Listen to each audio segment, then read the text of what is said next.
WCW, you just completed possibly the greatest heel turn of all time and changed the course of wrestling forever. What are you going to do now?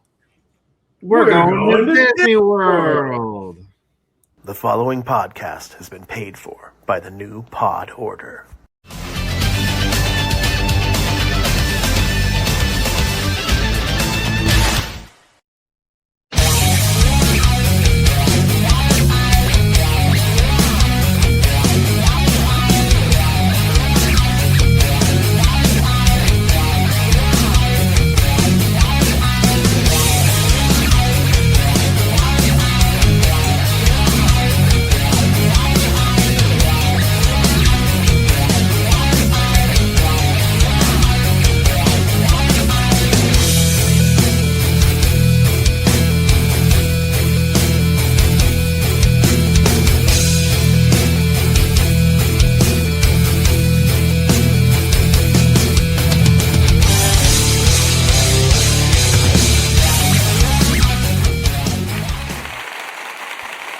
Hello and welcome back, wrestling fans, to the second episode of the new Pod Order.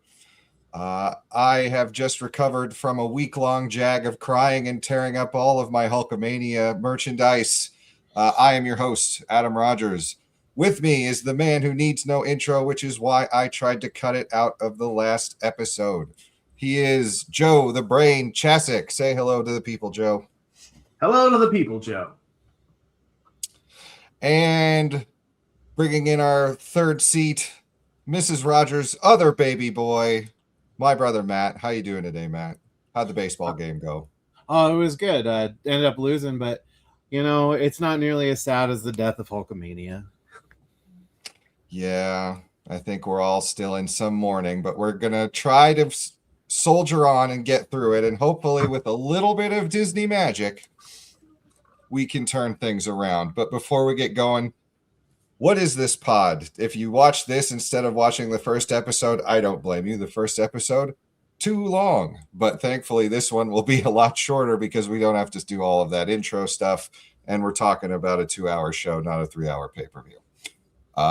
So if this is your first time, we are not a conspiracy theory podcast. If you're here trying to find out about chemtrails or why the frogs are gay, you are in the wrong podcast. I'm sorry, but stick around anyway, because instead you can watch with us as we chronicle the rise and fall of the New World Order, pro wrestling's greatest faction in the 1990s. And so might as well jump right in. Today's episode, well, we're looking at our July 8th, 1996 episode of WCW Nitro.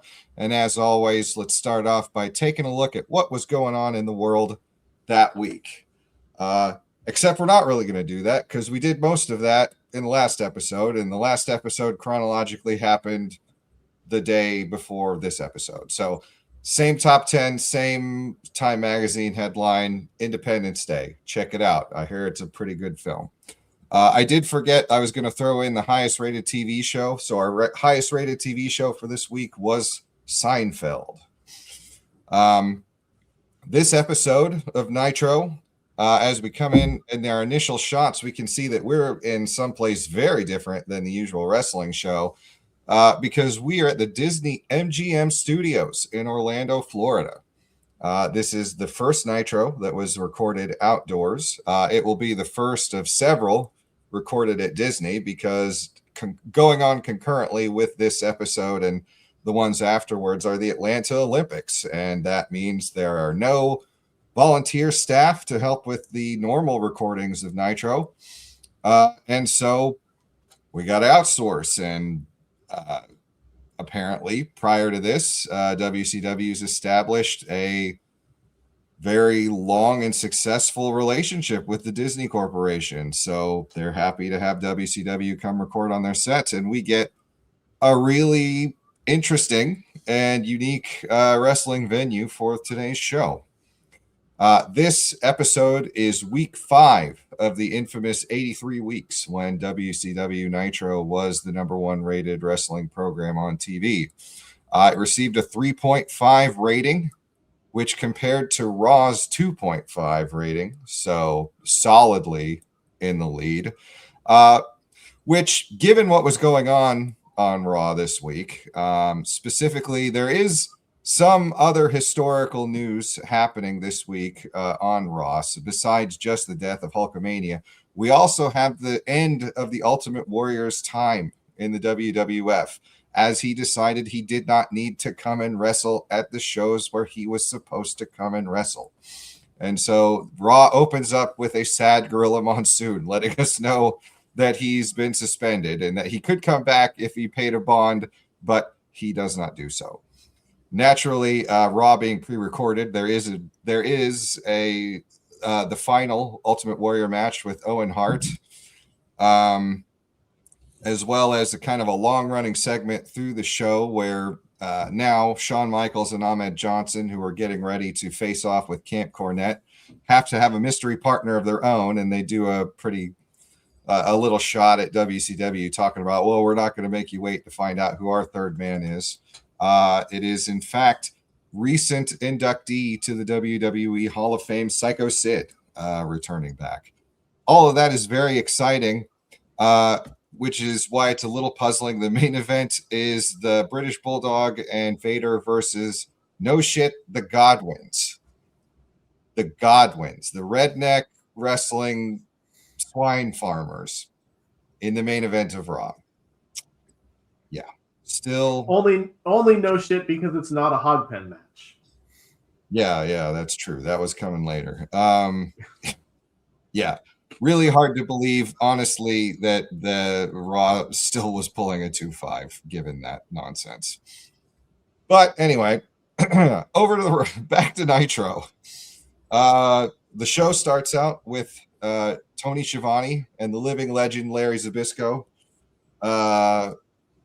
opening up, setting up the scene as the camera's flying overhead, showing a pretty nice ring setup, actually, with some mats with flames around the outside. Looks pretty good.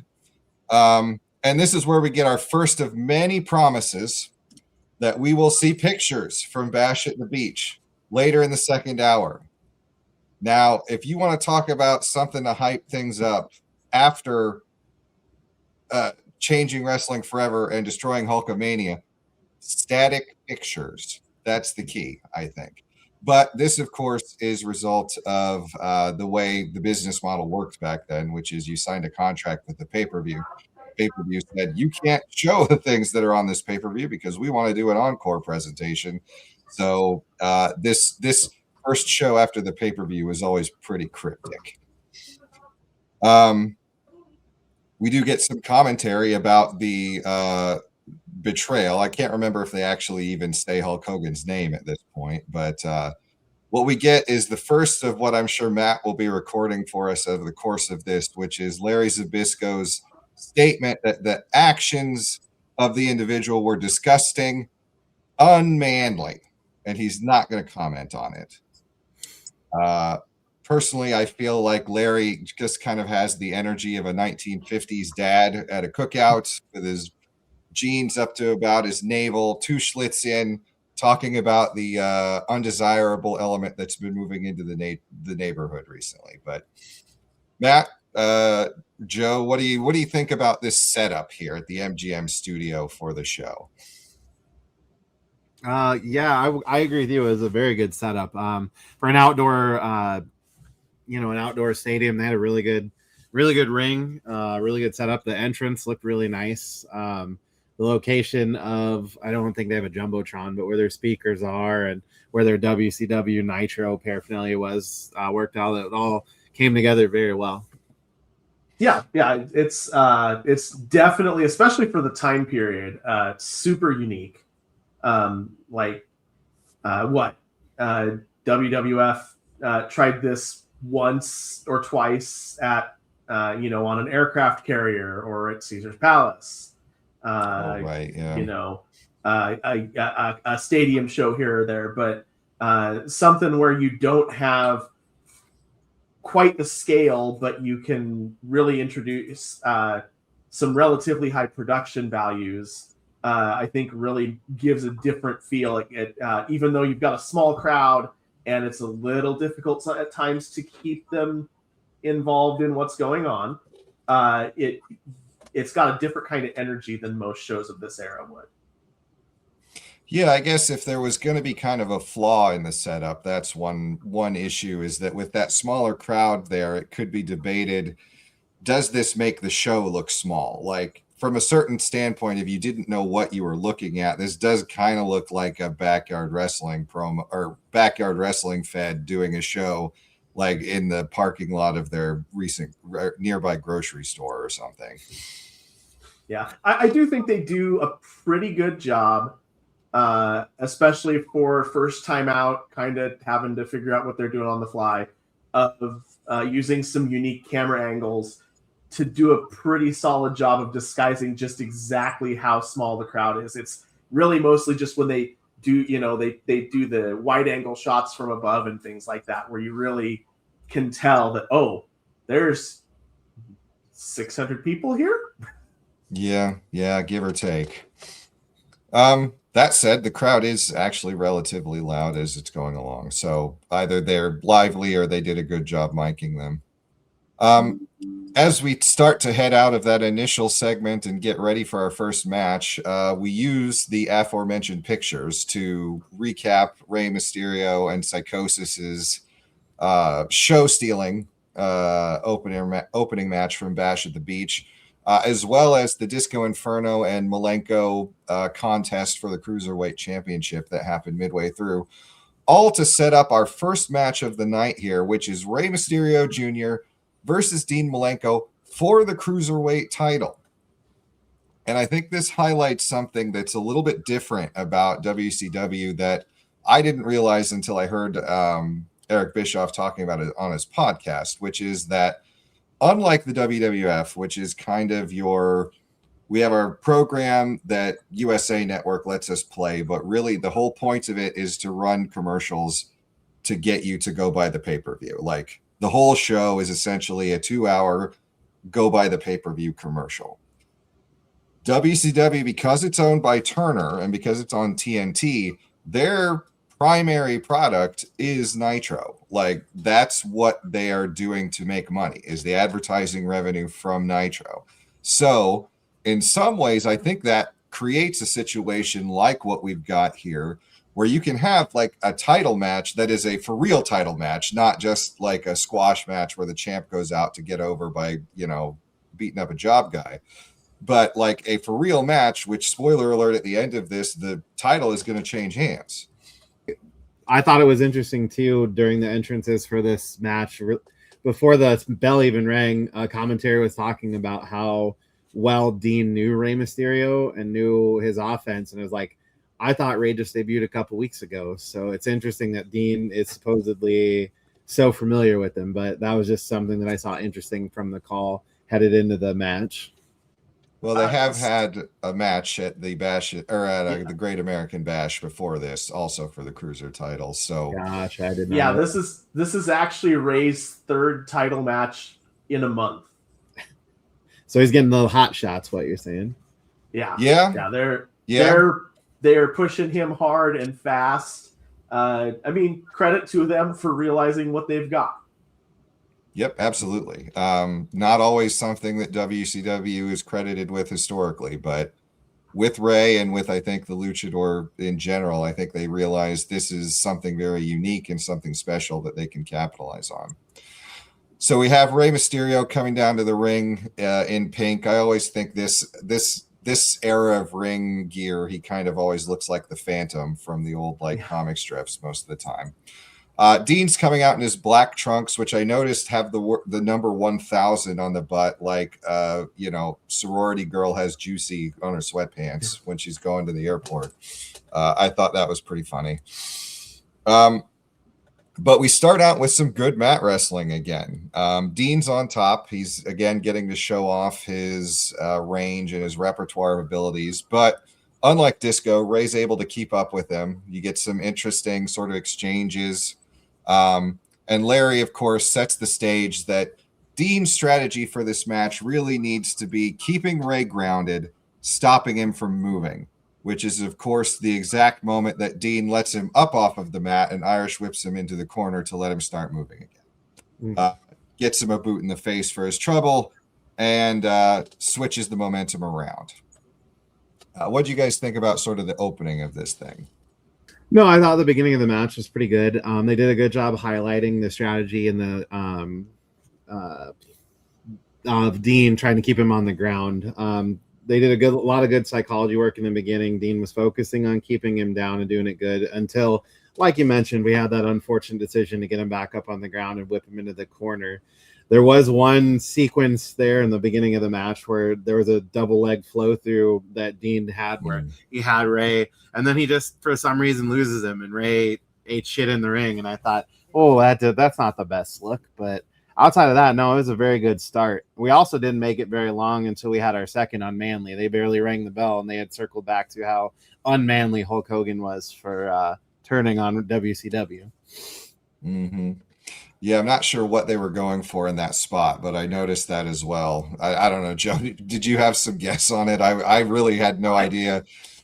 So I think he's going for like the wheelbarrow bulldog that he does, and Dean had some kind of a counter to that either Rey wasn't prepared for or that Dean lost the plot on. While he was in the middle of it. I don't know if Rey was gonna try and spin around behind him to counter the counter. But as far as like this opening build in this match, I think another thing that's really interesting is they know that they've got some folks watching tonight that don't keep up with the product, who have heard about what happened at the Bash last night. And I think they do a really good job, especially because of the fact that these are two newer competitors on the show. They do a really good job of just kind of laying out, this is what Malenko's good at. He's good at, taking you down and grounding you. And this is what Rey's at. He's gonna look for every opportunity he can to fly around and make something spectacular happen. And it's a really good piece of storytelling that unfortunately gets interrupted by the constant need to make sure that we know what else is happening later tonight. Yes. Specifically, still images.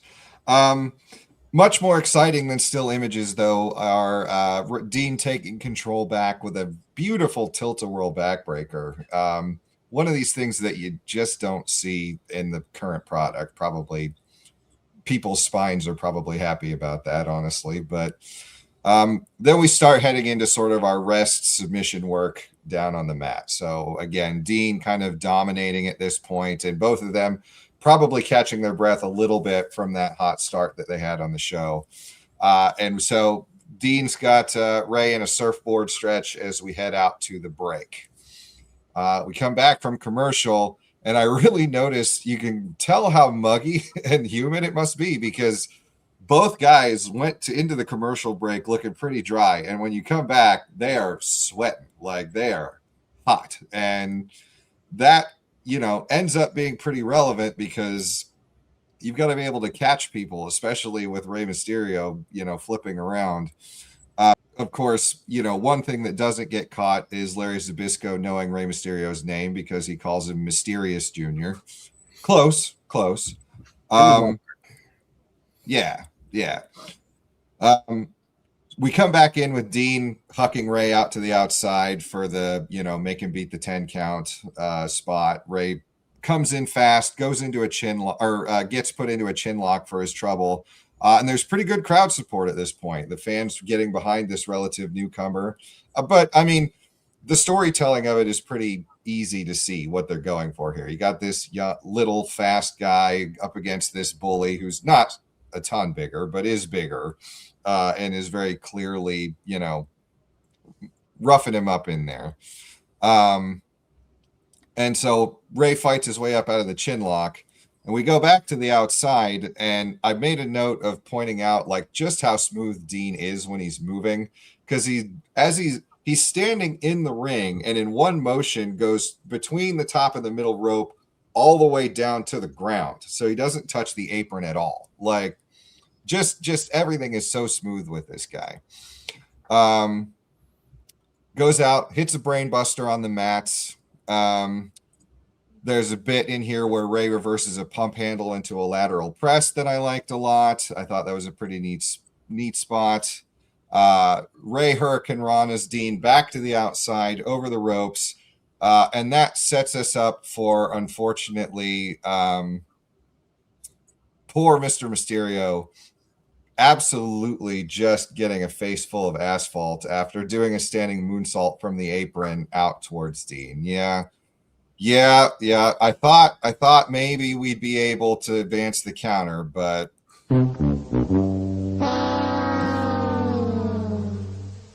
it's a case of Dean's not in the right spot.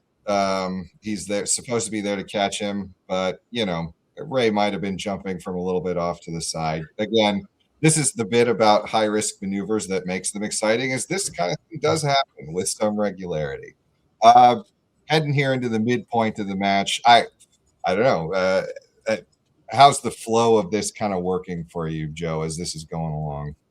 Really well. There's the couple of spots that we've pointed out that you can tell that while these guys have had some multiple opportunities to work together over the last month or so, you can tell they're still kind of in that feeling out process of really getting to know each other's move sets. But I did really appreciate after the Asai moonsault splat that Dean went ahead and was a pro and sold it like he had been hit anyway. Yes. Yeah, he grazed him with his elbow, I think, as he went by. So, yes. Yeah, I was going to say, I had that in bold letters on my notes. I was like, good job, Dean. Way to sell the move, even though Rey hit absolutely nothing but his face. And we're apparently not sure whether we're still in the throwing someone over the top rope as a disqualification era, as the announcers were really confused about whether the match should have been thrown out there. Yeah. We are really in a transition period. Are punches legal? Is throwing someone over the top rope legal? The answer is that it's probably all going to be legal before too much longer. But for now, I think Shivani is the one who asks, like, well, is this match over? Is that a disqualification? Yeah. So they're also having a debate about whether they fell on asphalt or cement. So nobody really knows for sure what's going on at all. They head back into the ring. They've got they sit because Dean sold like he had gotten hit. That means Rey's on top now at this point. So after remembering where he is, luckily kids are resilient, so he bounces right back from his little spot there. Works his way back in. They go back and forth for a while. We start to head towards the finish when Malenko cuts Rey off on the top rope and puts him up on his shoulder and hits this wild looking gut buster off of the top rope. Insane. Yeah, I put in my notes, top rope gut buster. God, that looked like that absolutely would kill a person, but man, that was smooth. I've kind of forgotten over the years just how smooth Dean was in the ring, but man, when he's going, he is going.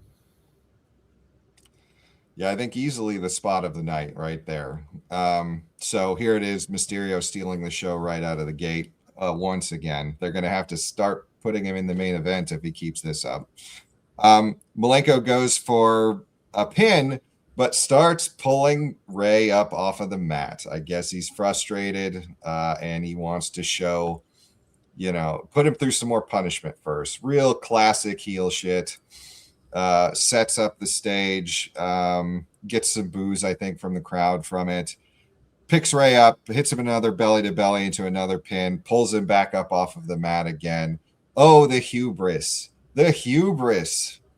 And suddenly that hubris catches up to him as Rey turns another attempt at one of those tilt-a-whirl backbreakers into the Hurricane Rana out of nowhere, landing the Pet Boys power pin of the week. 1, 2, 3. New cruiserweight champion, Rey Mysterio.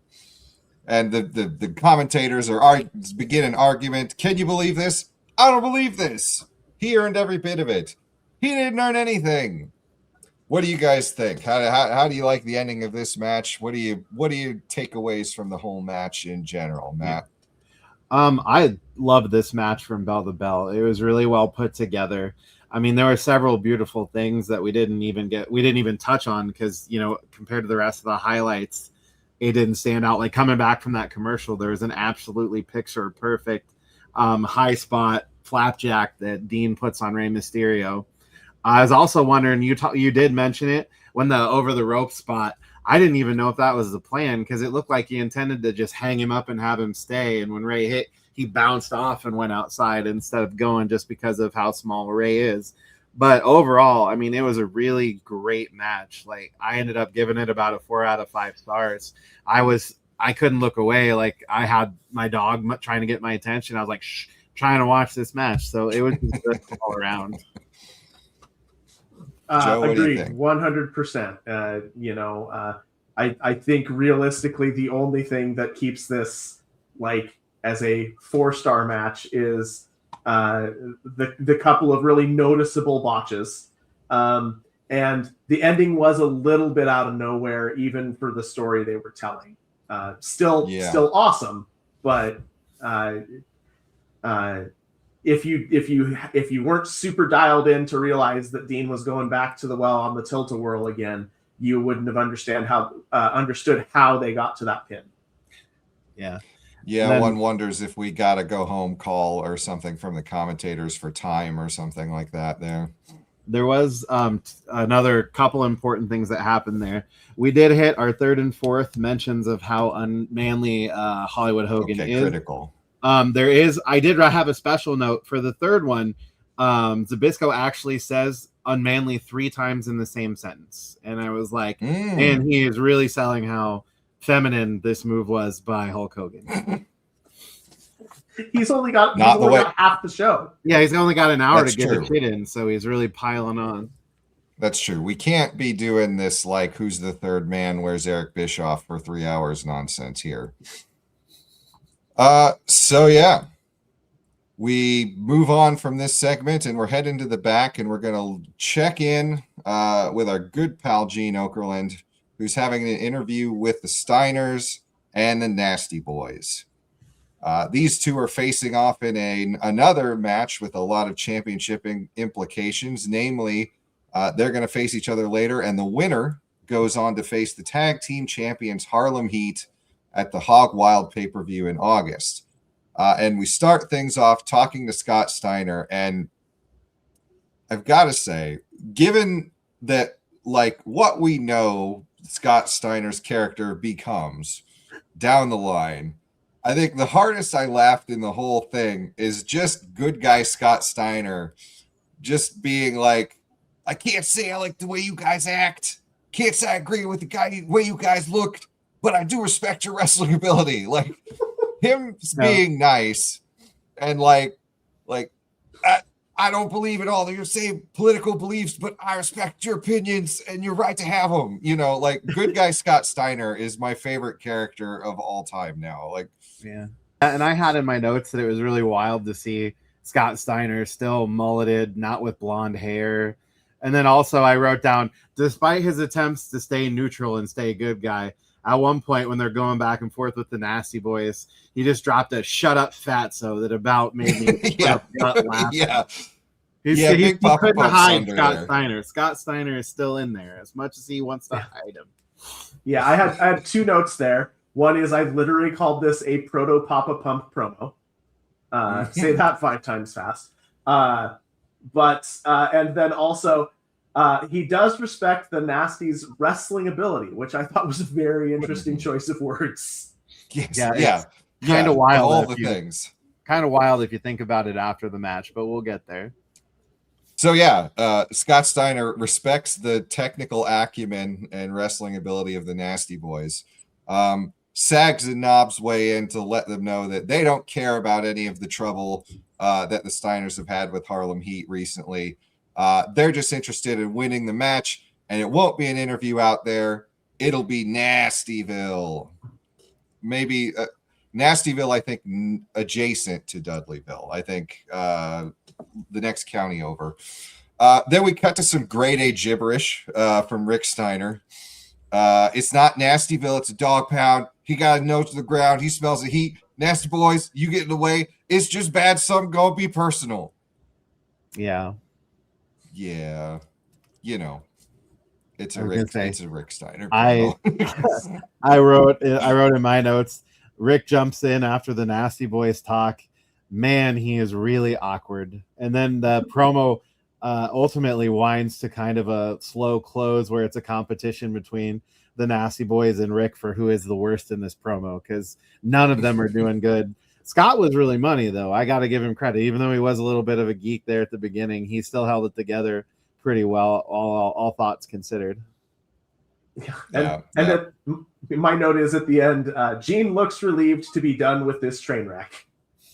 Yes, that train wreck comes to a close as Sag says this match is going to be the 4th of July all over again. Timely. Good work there.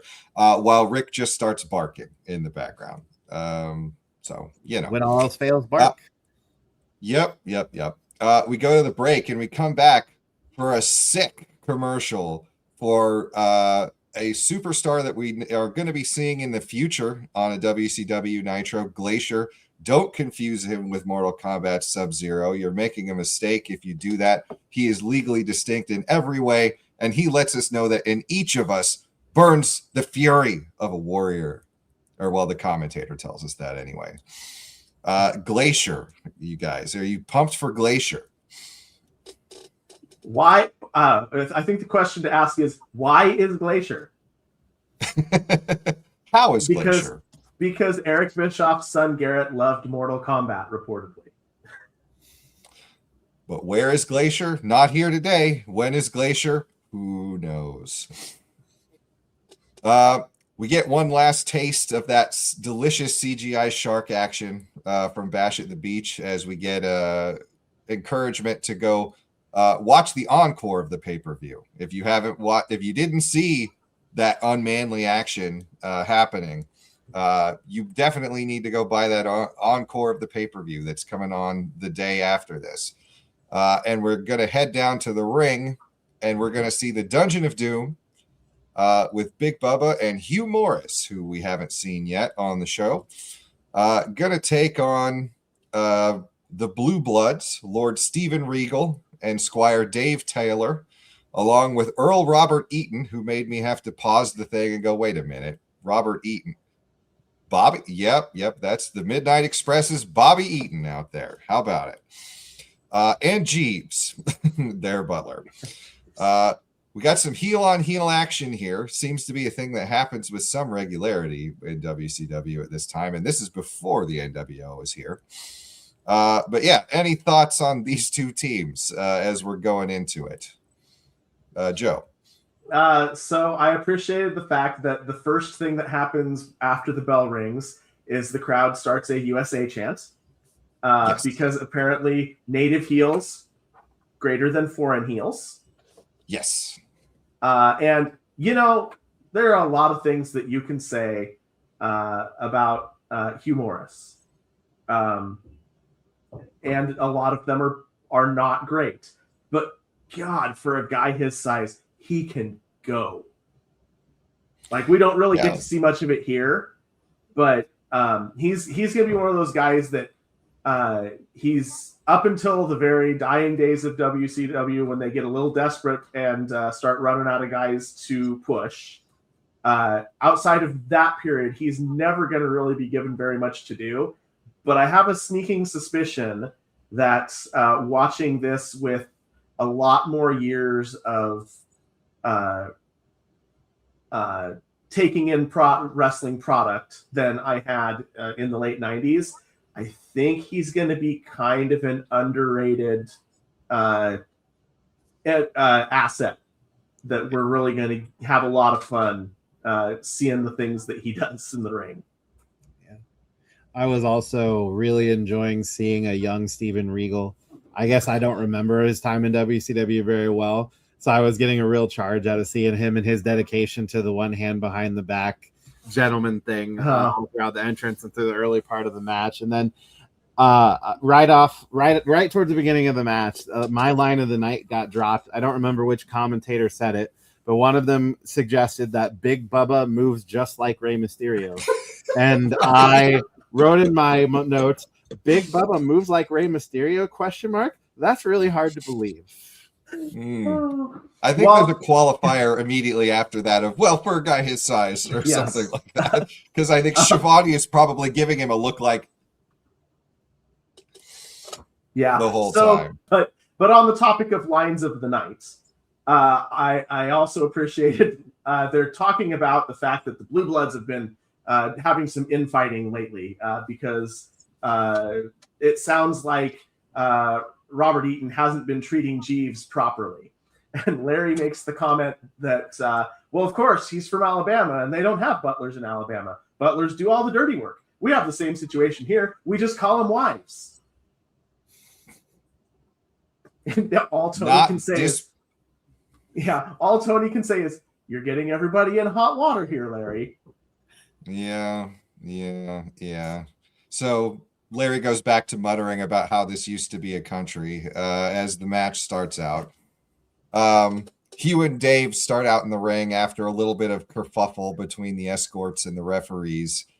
Some grappling, some jockeying for position, running the ropes before Taylor goes in between Hugh Morris's legs and lands a pretty nice drop kick on him, popping up to his feet, flashing the V for victory to the crowd, and earning himself a clothesline from a recovered Morris that gets a pretty big pop from the partisan USA crowd.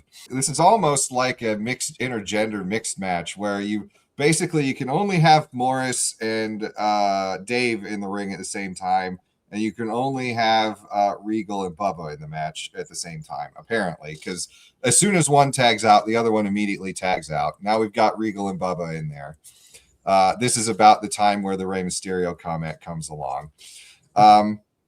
Regal and Bubba tie up for a while so that you can be sure to catch them calling the next sequence of spots directly in front of the card cam. So very, very good work there. Pushes Bubba back. That complicated series of spots being Regal pushing Bubba back against the ropes so the Blue Bloods could just hit him from the inside and the outside for a while. Yeah, I don't know. This one's an interesting match up to this point. And if it feels like I'm artificially cutting out here, it's because we're almost done, even right at this moment. But mid-match thoughts, Matt, on how this is going so far. It was a good tag match. It had some good tag psychology. There were several moments where I believe Regal and his partner had the whichever one was tagged in, isolated in their corner, doing quick tags in and out. Good cutting the ring off ring psychology for a tag match. So Bubba makes a comeback, sidewalk slam Regal for a near fall, and then both congenially shake hands and go to tag out with their partners again. It's Marquis de Queensberry rules, maybe? Yeah, that's what it is. Yeah, and that's just the gentlemanly thing to do. What's not so gentlemanly to do is what's done by John Tenta at this point, who comes down from the back to jump Bubba. So apparently the issue between them is not settled with the sock to the chest. So we're going to hear some more of that. What's also not settled is he still only has half of his head shaved. So this man is going to be, I'm curious to see, because again, this is the next night, but I'm curious to see the next Nitro. Is he still like this? Like, how committed to the bit is John for this whole thing? But this sets up, Tenta pulls Bubba off of the apron, hauls him up to the back. They have to work around the palm tree that's awkwardly in the middle of the entry ramp. That's going to be kind of there looking out of place the whole time. But the Blue Bloods are then able to double up Morris, get the pin, and earn themselves a serenade of USA chants again from the crowd at this point. So victory for the Blue Bloods. And yeah, we're going to see some more Tenta on Bubba matches coming in the future. One wonders, ladder match perhaps, scaffold match maybe. I don't know. We'll see how death defying they feel like being and how much danger they want to put Jimmy Hart in.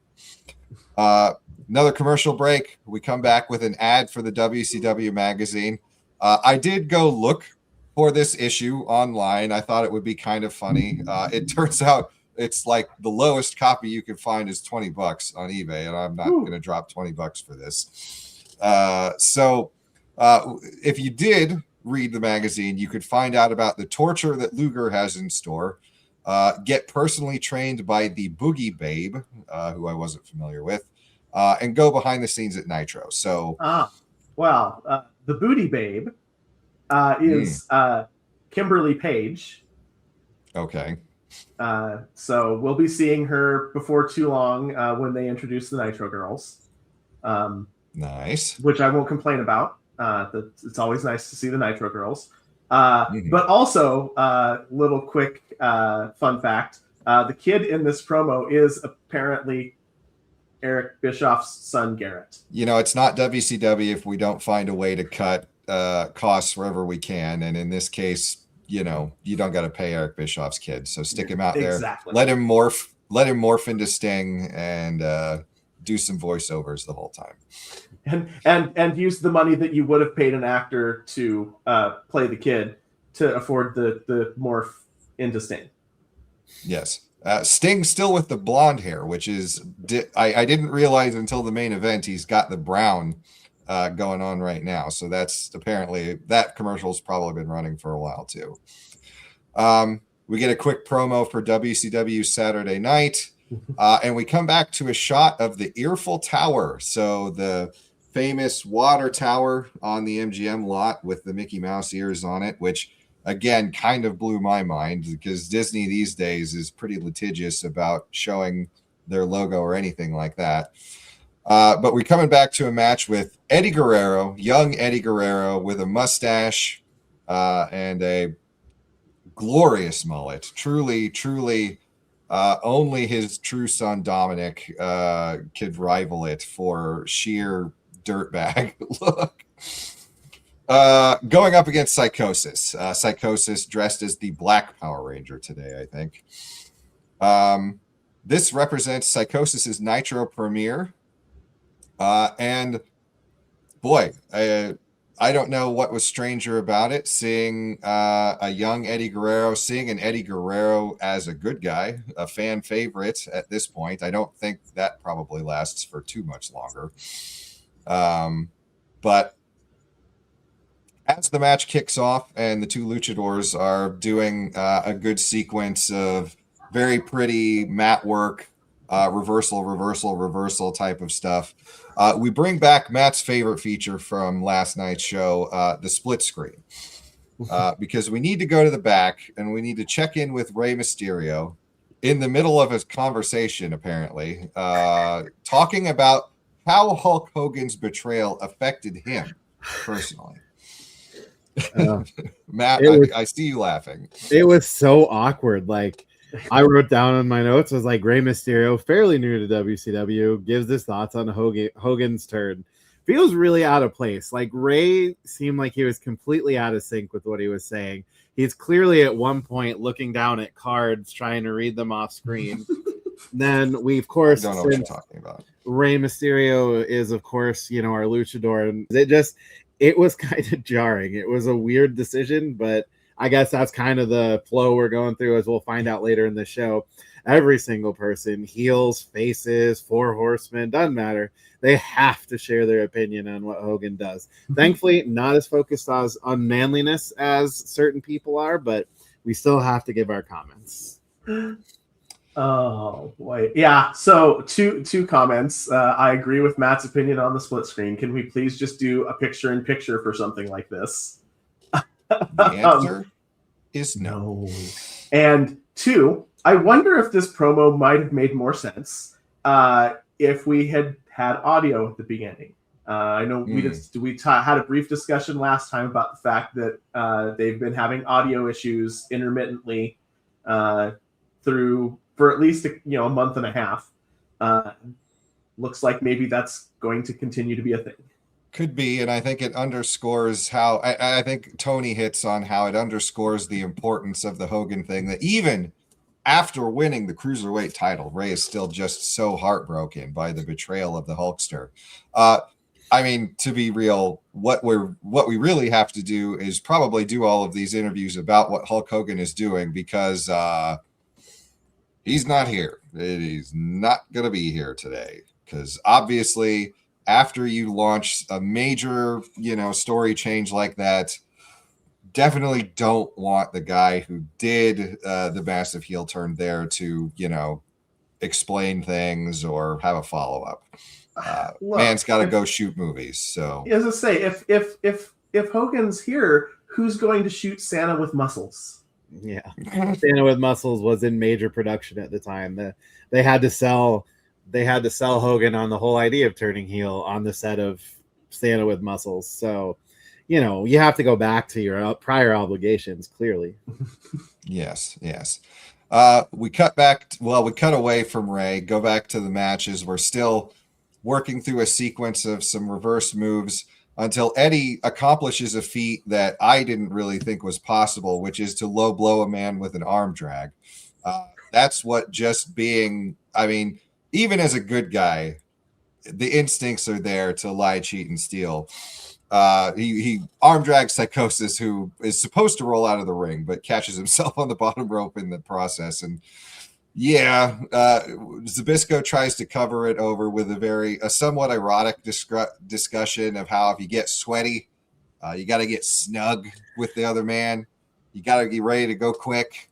But yeah, it made me chuckle, as an arm drag into a low blow is not a sequence you expect to see all that often.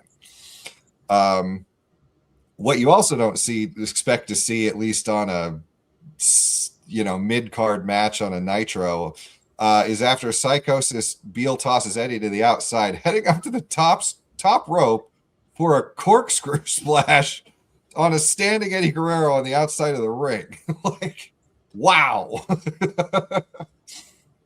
Psychosis lives up to his name, is what I'm saying. This guy, you want to talk about one who has no regard for his own body. That is Mr. P. I was gonna say I had in my notes, and it didn't even need to note it. Like it rung in my soul. The thud when Psychosis hit the floor on that move hurt me as a viewer. Like I went, oh, because he ate it on that move. It looked great, and Eddie did, what you don't see a lot anymore, executed well, which is he tried to bail him out, but Psychosis just missed.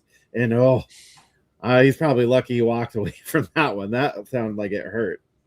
This is one of the matches that really makes you question the wisdom of setting the ring up this way with no kind of guardrails or anything like that. Right. Yeah, if he over rotates it, he's kicking some Meemaw who's sitting in a folding chair right next to the stage. And there are so many Meemaws in the front row. Right. Did you catch the guy in the WCW t-shirt in a wheelchair with a neck brace on? Uh-huh. Yeah. You mean the lawsuit waiting to happen? Yeah, I think on the Reliving the War pot series on YouTube, they point that guy out because when Sister Sherry gets involved in the match later on, you watch that guy just laser eye lock on Sister Sherry the whole time, and they're like, that guy's got his priorities straight. Interestingly, when Eddie goes in to go try and catch him and bail him out there, he takes the splash on his shoulder. And it's interesting because that becomes the focus of Psychosis's offense for basically the rest of the match, which leads me to the question of, was that the plan, actually, to take that move that way, and then that was what they had laid out? Or did it happen, and just as they're calling it while they're standing there, like, okay, I took that really hard on my shoulder, so that should be the psychology of the match going through, is now you focus on my shoulder. What do you guys think? I would, in my heart of hearts, I believe that Eddie or Psychosis, I don't really know who was calling the match, but that they improvised based off of what happened, because I can't believe that, like, as much as you'd like to believe that they took that way on purpose, I can't imagine that even as a person whose ring name is Psychosis, he would voluntarily set to take that bump on the floor, because that goes a couple inches the wrong way and you're on top of your head and you've got a neck injury the rest of your life. So I have to imagine that was them both building in the fact that Eddie took it that way and trying to have it replace it as a focus of the match to get over the botch from Psychosis. That's how I view it. At the very least, you're going to damage your horns if you land on your head like that. So we get a quick update that basically program note that we're going to hear from Hulk Hogan live on next week's Nitro. Shivani says there's not much more for us to say, which is why they're going to keep talking about it as we go along. Eddie comes back with a Hurricane Rana, Frankensteiner. They've thankfully stopped calling it Frankensteiner, but I don't know. We'll see if that comes back. Before Psychosis cuts him off, goes for a double axe handle off the top rope that Eddie reverses into an inverted atomic drop. No, we call those flying nothings in the business. Because that was the most legit flying nothing ever. He came in completely set up to take the atomic splash. There was no offense or the inverted atomic drop. There was no move in mind there. He puts Psychosis back into the corner off of this, then goes in to get a shoulder block, but Psychosis ducks out of the way and posts himself. Since we get a sunset flip attempt from Psychosis that gets reversed, Psychosis goes back up to the top. Eddie catches him with a superplex and then lands the frog splash for the 1-2-3. Gets up pumping his fist, the crowd cheering for Eddie. Larry says that if Eddie didn't score that victory, he could have ended up back south of the border after, I assume, cracking open another Frosty Schlitz. There was also another great line in that closing sequence where Zybyszko ponders out loud, what keeps Eddie Guerrero going? And responds to himself, probably jalapenos. And I was like, oh, good gosh. I tried to walk past that one. It was hard to watch. So, I applaud you for being able to walk past it.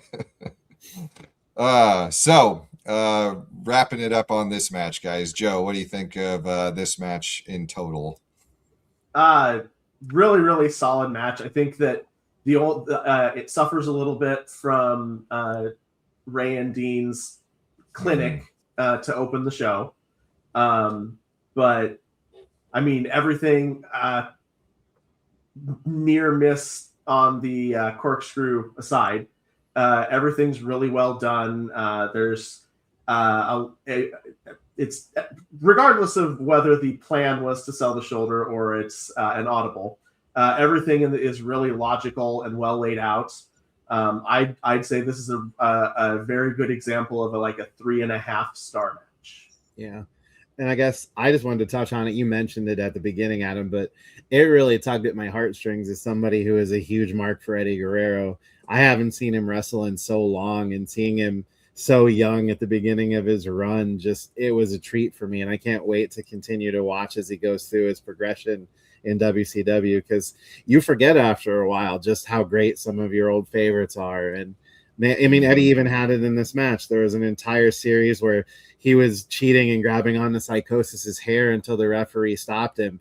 You could see proto Light and Steel in there. Yeah, well, his mask hair, but you could see the beginnings of the Lie, Cheat, and Steal character in there, because he's doing the little things to, even though he's a face, he's doing those little things to get an advantage. It was so great to see Eddie again. I imagine that fully formed Eddie would have turned to the referee and said, "I'm not cheating. This isn't his real hair." Mm-hmm. Yeah.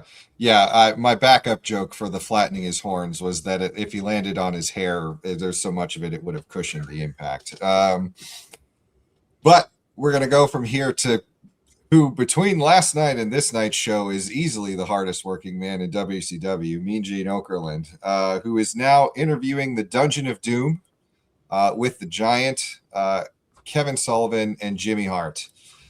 Gene goes to Mr. Hart to start with, but we get, for the first time in Jimmy's life, he's at a loss for words about what to say about Hulk Hogan's betrayal of WCW, and he really has no comment right now. I didn't go back and check the tape to see if that really is the first time where he's at a loss for words, but the statement is made regardless. The devastation to poor Mr. Hart, who has, of course, worked with Hulk Hogan for many years and against him for many years before this point. But I think the most poignant moment of this is when we go to Sullivan. And Sullivan talks about how he and Jimmy have lived for a year and a half with one goal in mind, which is to destroy Hulkamania, just to have it plucked away by Hogan. And that represents all the evil that Sullivan has done coming back on him. I can't argue with the angle. The logic's a little bit out there, but just the idea of like, we fought for this thing and then he just destroys it himself. The logic is there. I think that Sullivan also had a lot of evil coming at him from Chris Benoit in last night's match because he is showing some signs of battle damage in that promo. But he drops the line. See, he's staying on message. He drops that there's a new world order coming. And Jimmy says Gene could be out of a job. So the bitch of it all. You do all these damn interviews with all these people, and then you're the one that they're talking about firing. Thankfully, the Giant is here to reassure us all. Everything's okay. People don't need to lose their composure. Because as long as he's got the WCW title belt, nothing can go wrong. I don't know how that works from a business standpoint exactly, but apparently the Giant has an ownership interest in the company as long as he has the belt. Who knows? But so really just chill out, everybody, because the Giant's got the title. Forget that he was a heel, yesterday and for everything before that point, because he's going to save the day. He does mention, however, that because Taskmaster got beat up in that match with the Horsemen, but because they won the battle, he doesn't even have to wrestle tonight. Ha ha ha ha ha ha ha ha ha. Real laughter. Oh, I thought it was a pretty good promo all around. I did like you said, I did like that Sullivan sold up the angle that, they had been trying so hard to kill Hulkamania, and then Hulk just killed it himself and took that away from him. It was a really good route. I like the Giants part. I did make a note on my notes that it's kind of funny that how small that belt looks on the Giant, because I know it's not actually a small belt, but it looks like a belt you buy from the merch stand for your little 5-year-old son on the Giant, which made me kind of laugh to myself. The promo was it did what it needed to do. It's a little all over the place, which isn't overly surprising from who we're talking to, especially since they don't really let Jimmy talk. But I did have a note as we're going to commercial. Gene is very worried about who is saying that he could be out of work, and the energy is very much, fuck, I don't need this sheet anyway. Mm-hmm. Speaking of sheet, the Nasty Boys and the Steiners are heading to the ring next. That's mean. This is actually a pretty decent match, but the Nasty Boys and the Steiners are heading down to the ring as we're going into the countdown segment, which I also kind of forgot that they would do, because it's important to get those hour marks on the ratings. And so we got to count things down as we're heading into hour 2. And we do so with a little teeny tiny little dynamite stick in the corner. I for one thought that the Steiners coming out in those Letterman jackets, that must have been smothering them, honestly, in that heat. Good thing they had just the tights underneath, because good Lord. Match starts off with Brian Sags and Scott Steiner in the ring. And I really kind of wanted to make note as I was watching it that, like, this maybe the Nasties don't always get the credit for like their work, but every hit that Sags puts in on Scott or Rick looks like he's just putting a little bit of extra zip on it every time. Like, maybe he's just a really stiff worker, but like he looks like he's for real decking you every time he throws a punch or a kick into you, which I really appreciated. The Nasties have a pretty good reputation for working stiff, but they also have a pretty good reputation for moderating how stiff they work based on who they're facing, and they know that the Steiners can take it. Fair enough. Fair enough. They pull Scott back over to the corner. They start working him over with the quick tags. Eventually, Scotty comes back and gets Sag into a double underhook and flips him over for a slam, showing off some of that really impressive strength that he's known for. What do you guys think about the opening, Joe, for this match? Oh, it's really solid. And a really good change of pace from the majority of what we've had so far. You know, it's probably what the Blue Bloods and Dungeon of Doom match would have been like if it had ever gone anywhere, but at a higher level than that probably would have been, given that outside of Regal, I don't think any of the guys in that match is as good a worker as what we've got here. Yeah. And then I was with you, Adam. I thought the psychology in the beginning of the match where they had Scott isolated or tagging in and out and working him over was really good. But in my notes, I wrote down once Scott took that back, like I had kind of forgotten how absolutely smooth as butter Scott Steiner is in the ring. Like he's throwing butterfly suplexes and overhead release suplexes like they're nothing. And he's protecting them. He's getting them rotated. He's getting them down safe. Like the old days of Big Papa Pump, you know, towards the end, he got a little worse in the ring, got a little slower in the ring, and was a little bit more dangerous. But he is just smooth as silk in this match, and it impressed me on a really high level. Yeah. I mean, the freak athlete thing is definitely an accurate description. I mean, let's not forget, this is a man that size who did the Frankensteiner as his finisher for a long time. So pretty impressive. He gets over and tags Rick in as Sags brings in Knobs, and they basically just take control back again. Go right back to the quick tags, but now they're working Rick over. I put in that the Nasties really know how to use their weight is a comment in there too, which a little mean, but not in an inaccurate statement. Zybyszko also is starting to marvel at how rare it is to see Rick down, just as Rick comes back with a slam as the aforementioned stick of dynamite appears in the bottom right corner. Sags takes Scott outside, hits him with a chair while I guess the referee was talking to Rick. I don't know. No, I literally have it in my notes. The Nasties hit Scott with a chair as the ref stands on. Stares on? Is this a no DQ match? This is really weird. Like that ref, like I rewound it a couple times. He's got it straight in his eye line as the Nasties just obliterate Scott with a chair. And I'm like, I don't think this was no DQ. So interesting reffing call. And Larry gets in one more great line when Sags goes to get the chair. He takes it from a kid in the front row, and Larry says, he's going to hit him with a kid. And that'll be our swan song for Mr. Zybyszko because we hit the hour mark, and that means we're switching over to our second set of commentators, Eric Bischoff and Bobby the Brain Heenan. Eric comes in hotter than I would have. I mean, they're trying to come in on the hour break and everything, but just the flow of it seems weird as Eric's coming in all the way up here, straight out of the gate in the middle of these guys' match. It's our first hot tag of the match. Yeah. Fair enough. That you didn't know the commentators could hot tag. Only in WCW do you get this kind of action. Right around here is where the crowd starts to stand up and start looking over to the ramp as Colonel Tom Parker and Sister Sherry are out in the entryway plotting. Those two being representatives of the aforementioned champions, the Harlem Heat. All of this setting things up for Sherry coming in to distract the ref, which I don't know why she bothered. We're in a no DQ match apparently.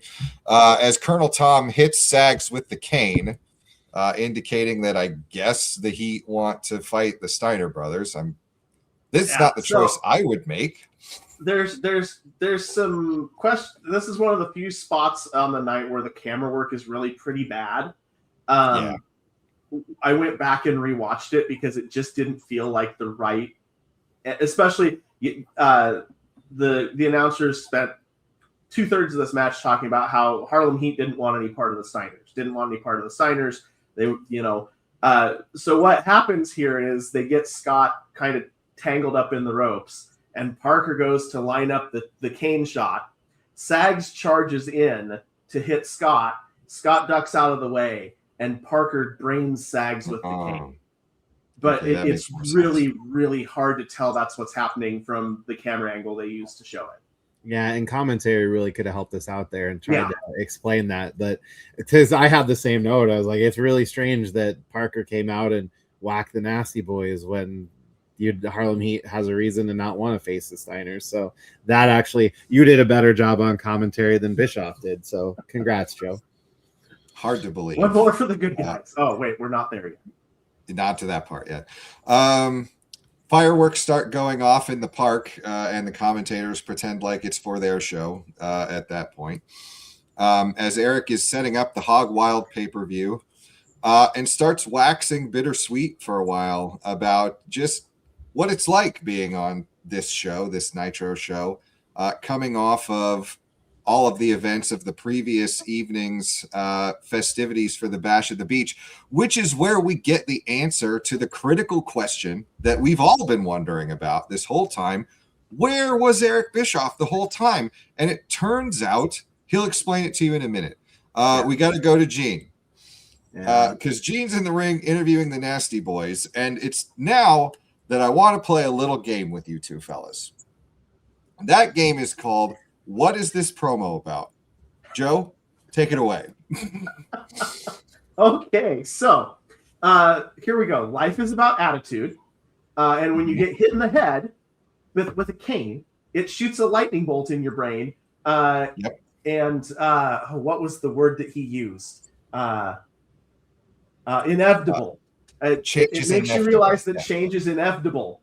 And nothing like that will happen as Gene pulls the mic away from Sags. And Knob says, hey, don't take the mic away from him until he's finished talking. So Gene turns around, gestures towards him with the mic, and then turns back to Sags and says, he's finished talking.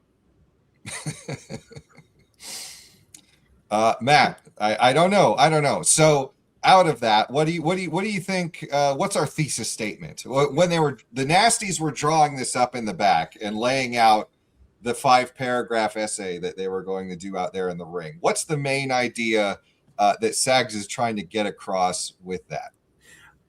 I think you give them way too much credit for preparing for this in advance. It's clearly off the cuff. I didn't rewind it, so I didn't actually catch it. I wrote in my notes, this is a really awkward promo. And for some reason, now we have the Nasties weighing in on the Hogan situation. They're comparing themselves to the NWO, but the NWO as a bigger thought process didn't start till last night. So what really are you comparing yourself to? You don't have rules. You're going to start crashing the show. You're going to get your own Hogan to join the group. It was just weird all around. And also, I had a final thought for the Nasty Boys. Hey, I have a thought. Maybe we don't yell all the time. I bet if we talked, people could understand us. But I'm going to bet that does not change, because I don't think there was a second in that promo where one or the two of them was not yelling at the top of their lungs. I mean, they're from Philly. This is how you communicate. I'll try and fill in the gaps there. Knobbs says that they can't condone what Hogan did, but they don't see anything wrong with it. Yeah. And the New World Order does what they want, just like the Nasties used to do, which apparently makes the crowd cheer. I got this promo is very much late 80s. I don't know what they said, but they were excited about it. So I am too. Yeah, I mean, there's a bit in there where I thought we were pivoting towards a point where I think Sags is still the one talking and talks about how there's going to be a street fight, call the Nasty Boys. Yes. You know, there's going to be a hardcore thing, call the Nasty Boys. There's going to be a Sting and Luger. They're going to come out with 90 referees out to the ring. But then, you know, I don't like, he says it'll be a cold day in hell before the Nasty Boys, and Gene turned away. And I was like, is Gene worried he's going to keep cursing? What's he is he trying to save him because he's just adrift in a sea of confusion. I don't know, but yeah, that promo happened. Anyway, moving on. We're moving on to a U.S. title match. We got Ric Flair going up against Jim Powers. And we're going to go over to you, the brain, for some background on Mr. Powers. Good thing that I was a young WWF fan in the late 80s, so that I have some background on Mr. Jim Powers. Eric spends a really long time leading up to this match. And by a really long time, I mean, like, I don't know, 45 seconds, because this is about a 5-minute match. Building up how Jim Powers is a young up-and-comer, and he's really got a chance to make a name for himself, and so on and so forth. It's like, Eric, this dude's been wrestling, like, on national television for a decade at this point. Jim Powers comes up through the WWF in the mid-'80s. He and Paul Roma, who I'm actually a little bit disappointed that we missed out on, since he got fired just a couple of months before this, were Jobber to the Stars tag team known as the Young Stallions for about 3.5-4 years. And then when they broke the two of them up, Powers spent about 5 more years as kind of like the babyface equivalent of the Brooklyn Brawler. The guy who, if you watch every week, you might get to see him win a match every 1.5 years. Gotcha. It's a race between. He's a solid hand. He's probably not gonna ever make the other guy in the ring look bad. He's got a few things that he does really well himself, but this is sure a choice for Ric Flair's first title defense. Yeah. So you're saying it's going to be a race between what happens more often, Powers winning a match or Flair hitting that top rope spot that he always goes for. Yep. Okay. It's right around here where Mr. Bischoff does take the time to enlighten us on what happened in the main event, why he was missing all show long, and the reason is he was busy, I guess. He was in a meeting, he says. Yeah. I have in my notes. Meetings. Bischoff was in a meeting last night. Womp womp. What a payoff to the question that we asked 12 times last night. Yeah, just busy, buried under some work. It's not like anything important was going on at the pay-per-view. So, that workaholic, Eric Bischoff, couldn't do the show. Flair's coming out to the ring. This time he's got the full triumvirate of valets with him. He's got Woman, he's got Miss Elizabeth, he's got Deborah. Mongo is a more secure man than me, letting Deborah go wandering off with Ric Flair. But they head down to the ring, and we start our usual Flair stuff. All the hits. Again, I don't need to tell you them. You know what they are. Powers is using headlock takeovers as his primary form of offense in this match. I think he does 3 of them over the course of things. At one point, Flair gets sick of getting shown up by Powers, so he chucks him out to go get mauled by the real offensive powerhouse of this team, Woman. Get him back in the ring, chop, punch, get some reverses going. Jim's going 100 miles an hour, body drops, drop kick. Flair runs to the outside and demonstrates that in his heart, he's actually a kid, an ADHD kid with about 3 Mountain Dews in him, as he argues with a fan, then dances with Woman, then rolls back in the ring, struts his way into the ring, then drops down to beg off from Jim Powers in like sequence. Boom, boom, boom, boom, boom. So he's all over the place. That 90s Coke is the good stuff. That's all we're going to say about that. So Flair's up on the turnbuckle. Go ahead. Did you catch in the background while Flair does the last thing in the sequence, which is poke Powers in the eye as he comes in to try to hook up with him? Did you catch Woman and Elizabeth just absolutely losing it and just breaking down laughing over what Flair just did?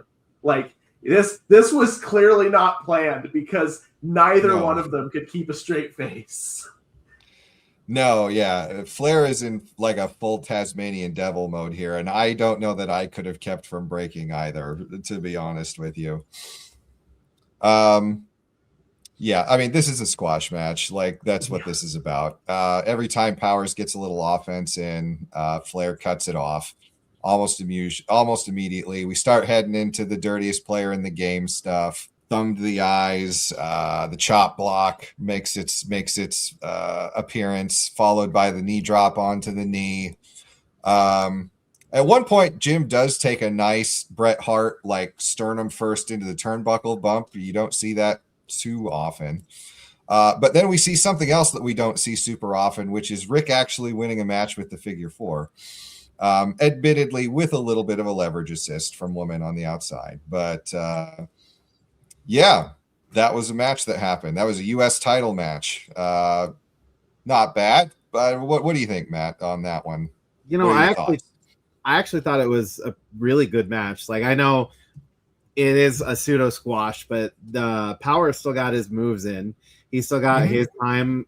Rick let him get his time in. I did enjoy the part where Rick skinned the cat on that Irish whip and went outside, got out and did all the heel stuff, danced with the ladies, got back in. You know, it was a good Flair match. I honestly thought it flowed a lot better, move to move, sequence to sequence than the match last night with Conan did. Fair enough. Obviously, it wasn't as big of a stakes, but it was still good.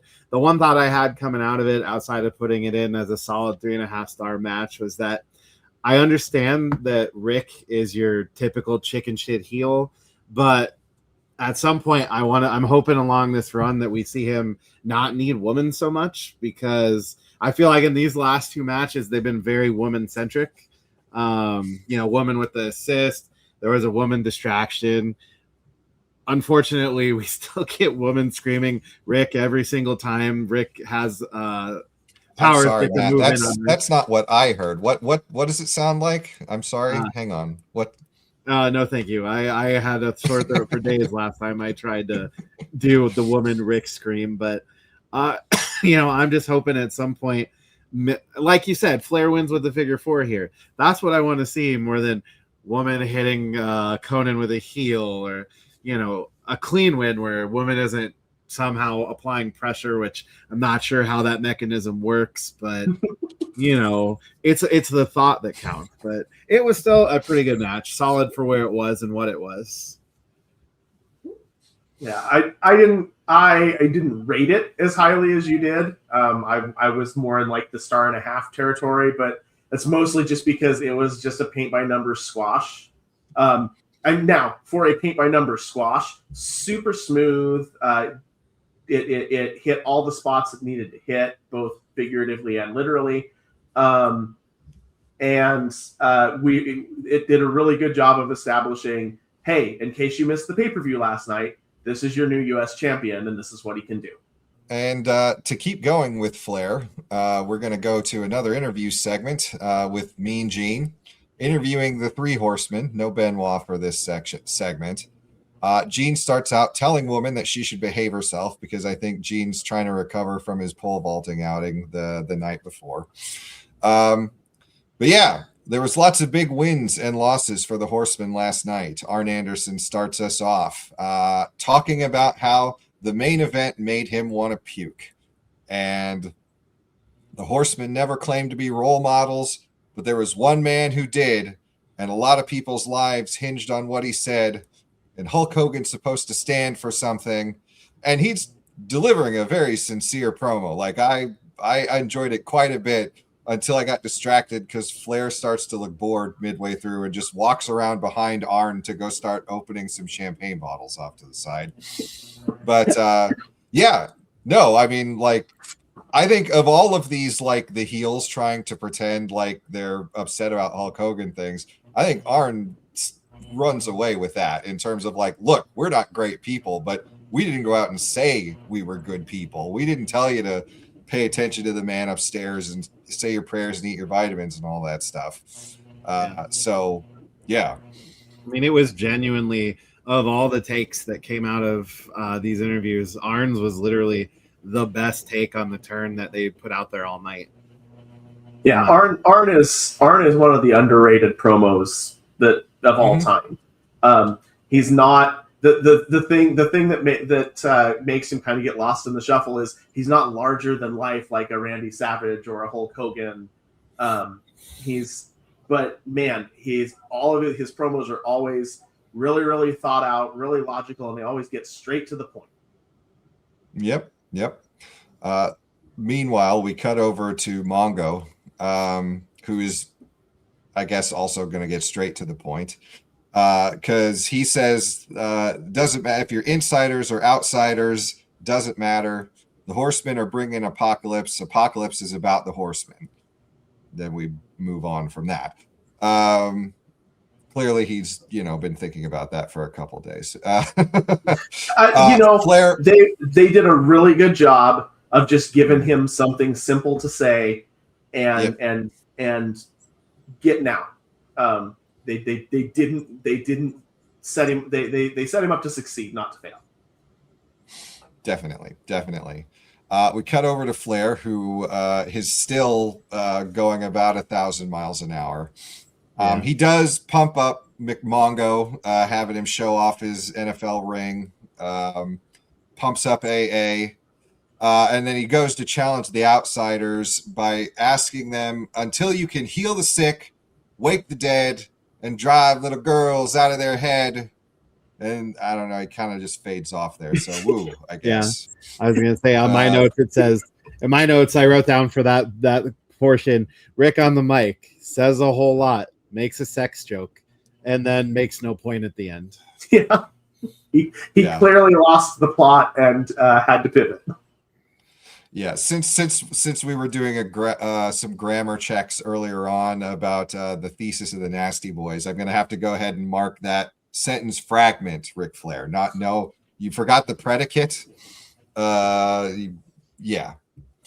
But Flair does take a chance to make sure that Giant knows there's a new champ in town, one that can go all night long. And we almost get away clean at that point, but Flair still thinks he needs to jump in and do La Cucaracha.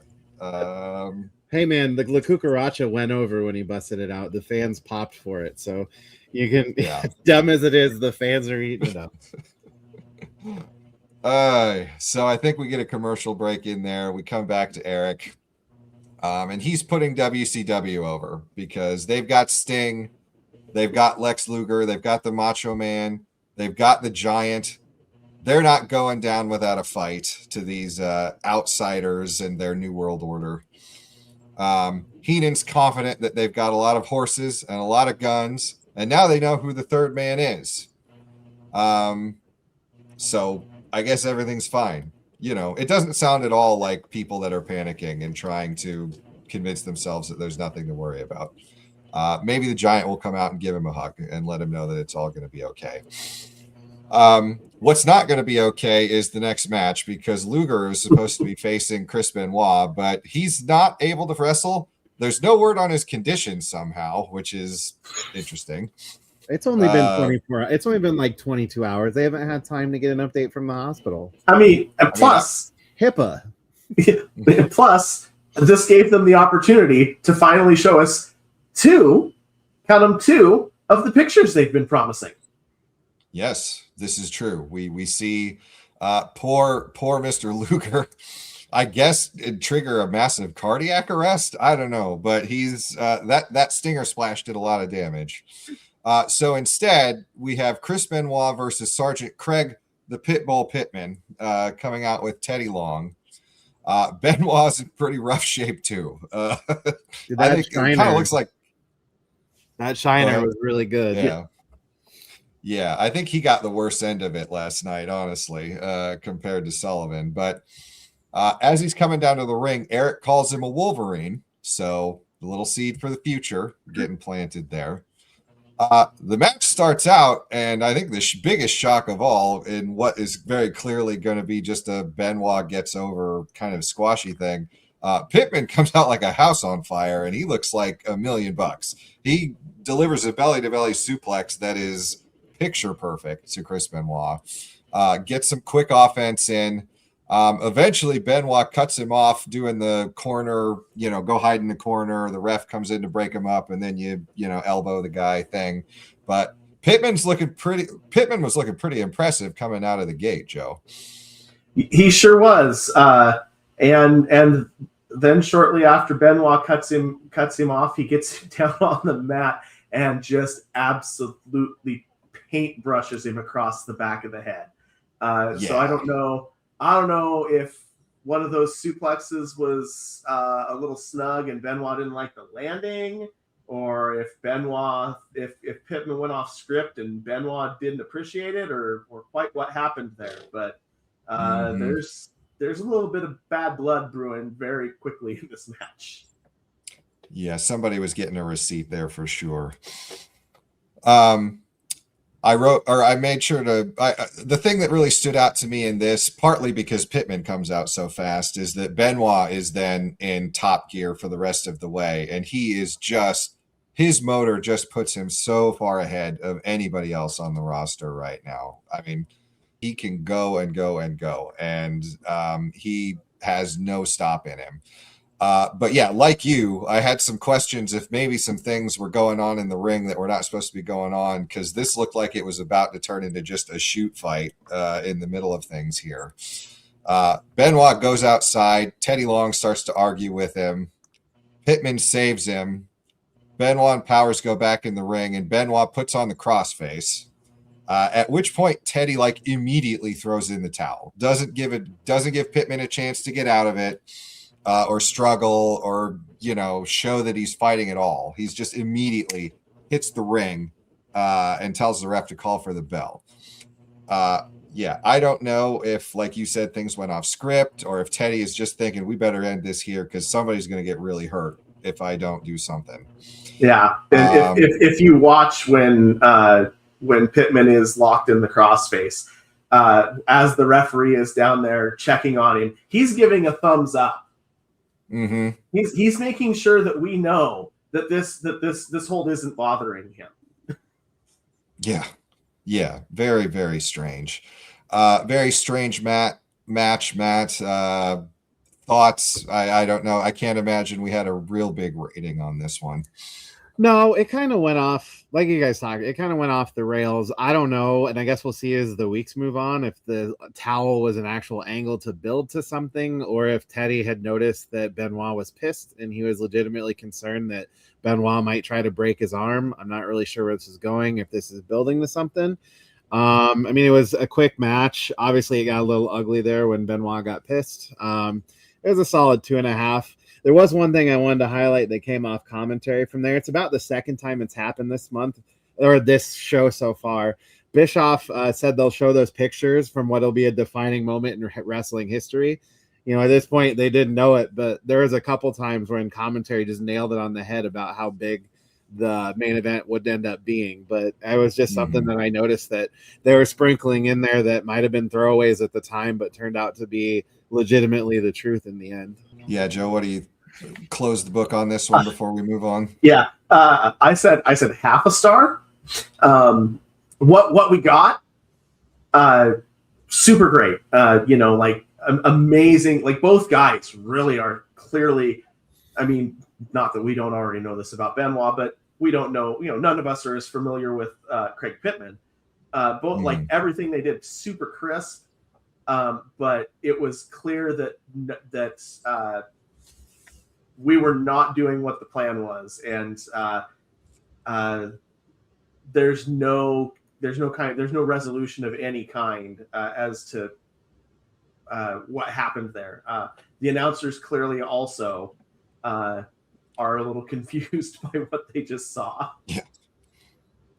Yeah, and it's really too bad, because I would love to see them in like a match that does stay onto the script and that they can work and go through, because I think that would have been pretty impressive to see. It kind of works because they're kind of trying to build Benoit at this point as this unstable guy,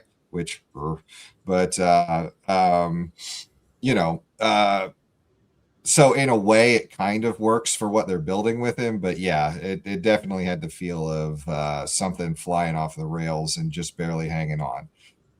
What does hang on is a couple of professionals heading down to the ring for our main event, because we have AA himself, the enforcer Arn Anderson, going up against an uncharacteristically somber Sting on the way out to the ring. Clearly himself deeply affected by Hulk Hogan's betrayal, as he sadly high-fives some people as he heads down to the ring. Heenan and Bischoff put the Stinger over for putting it into another gear after Luger got hurt to keep things going in the main event. But this is when we get the ominous news that there will, in fact, be an appearance from the NWO on this show after they just launched their whole faction, because they might have some visitors coming in from the parking lot. Arn tries to start things off with a handshake, I guess a little bit of a burying the hatchet of like, hey man, sorry about what Hulk Hogan did to you. Stinger's not having it. So they go at it. Arm bars, whips, grapples, until Arn takes it to the outside, goes for a pile driver, but Sting just back body drops him, and we head into the break. Matt, your thoughts on the opening of this match and the general kind of mood of where things are at here at this point? Yeah, clearly the chill of the unknown changes a person, as Sting said last night, because his energy is incredibly off. And it's just a good sell job by the Stinger, trying to show that, it was affected. He was affected, and that he's got that uncertainty about what's going to happen in WCW. The start of the match itself, it was really good technical wrestling. Arn Anderson's a pro. Sting is at this point a seasoned wrestler and is doing a good job. That pile driver spot going in, the pile driver back body drop spot, was a good spot to head into a commercial. So it was overall a really good start. Maybe what Sting needs is to tap into the soul of a warrior that's within himself, which we're reminded by the Glacier commercial playing again. And maybe he does, because he's in control when we get back to the ring. So you mentioned this was a changed Sting. And if you're familiar with your Sting memes, the meme is that for a long time Sting was considered the dumbest babyface in wrestling, because he was the guy that everybody always turned on. And in which case, old Sting would absolutely have shaken Arn's hand and probably gotten, decked with a clothesline or something. But this is clearly a new Sting, because he refuses to shake Arn's hand and be taken advantage of. Yeah. And maybe somebody just needs to come tell him that it can't rain all the time. But I get ahead of myself.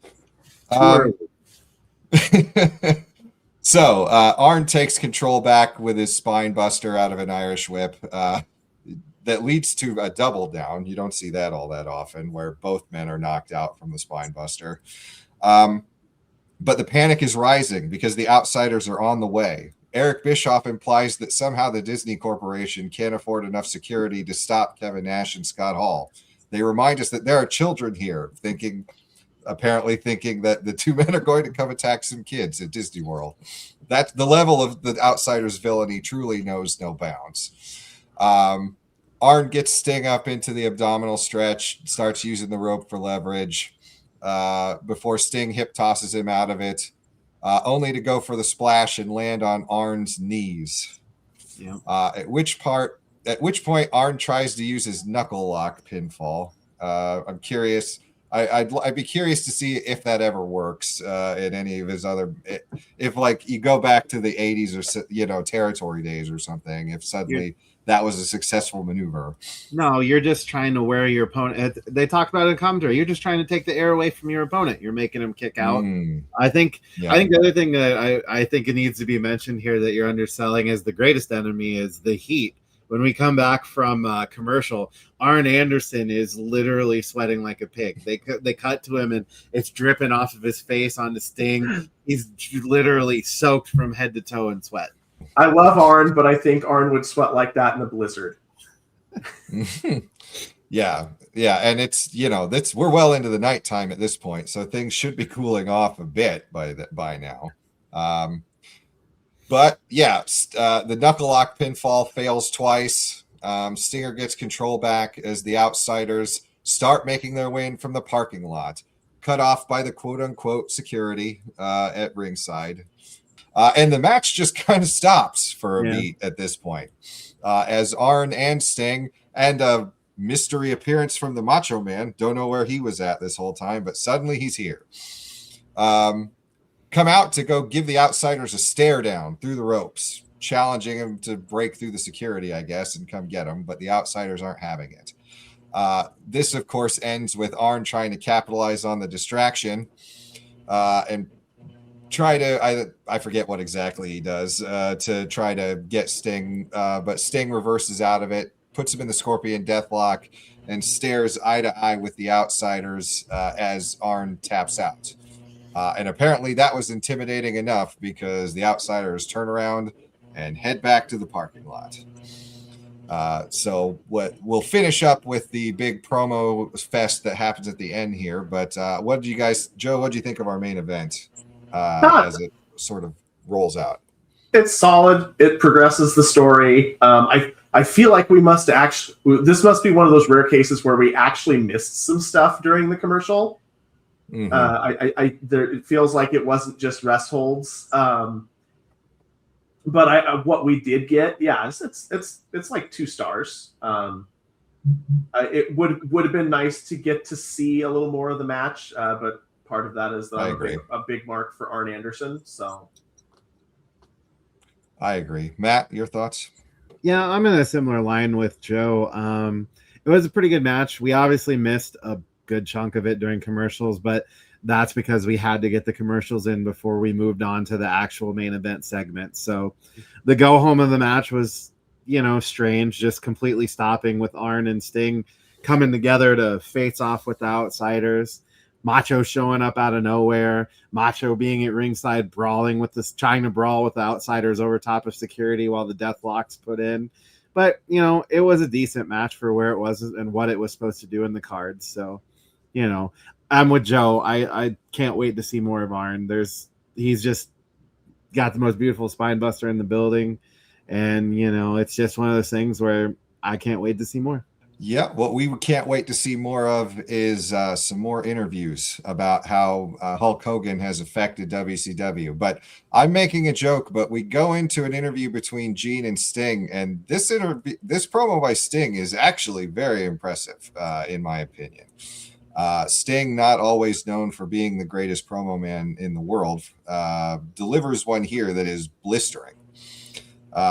He says that he's not surprised by what the Outsiders did, but he was surprised by Hogan. But he should have known when Hogan traveled in a limo rather than with the boys because he was too busy making movies and walking on the dark side. He should have known when he called Luger, Sting, and Macho 3 little dogs waiting to wrestle the great Hulk Hogan.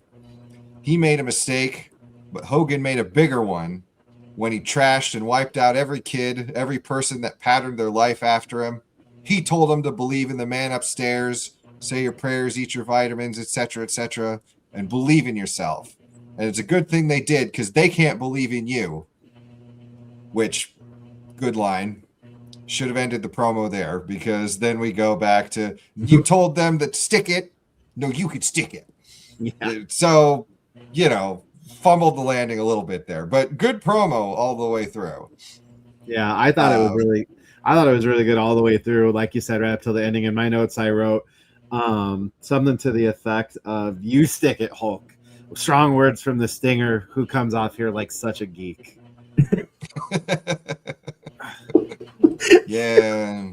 You can tell how strong it is because Gene tells you that is very strong, which, for him, that's basically throwing babies and doing cartwheels. And now we go to the Macho Man. Oh, yeah! Which means it's time for the Macho Savage Scale to return to things. Because the Macho Man has a message for Hulk Hogan. He can't say... Correction, he calls him Hollywood Hogan. Yes, which Hollywood Hogan. My notes. Hollywood Hogan, yes. Did he just coin Hollywood Hogan? Critical, yes, very much so. Thank you for catching me on that one. But he can't say what he wants to do to him on television, especially at Disney. But take the worst thing you can think about, multiply it by the number 9 million, and then multiply that by infinity and beyond. Just be a grain of sand in the Sahara Desert, because it's really scary what he's thinking and gonna do to you.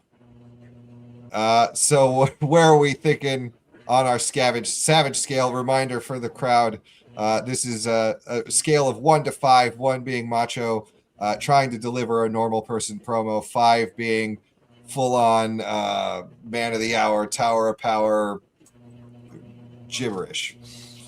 What do we think, Joe, on this one? Where are we at on the savage scale? I went 3.75. Initially, I was lower than that. I was like 3.